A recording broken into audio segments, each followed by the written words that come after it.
العناد والسعادة لا يجتمعان، إذا دخل أحدهما البيت خرج الآخر. لا يمكن لبيت أن يكون سعيد وفيه عناد.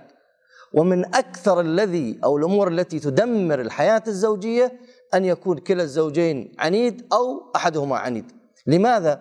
لأن العنيد لا يقبل حقا ولا باطلا، فبالتالي يفسد حياته وحياة غيره. ولذلك إذا وجد في أخلاق أحد الزوجين أو سلوكياته العناد، فعليه أن يعترف مع نفسه بأنه عنيد ويحاول أن يتخلص منه، لأن مشكلة العناد تنشئ الخلافات الزوجية وتعظمها وتكبرها. إذا ما هدم البيت فستنتقل المشكلة إلى الأولاد، فبالتالي يعانون من عناد أحد الأبوين إلى أن ينتقل إلى بيوتهم الجديدة. فالعناد مرض معدن يجب الانتباه إليه.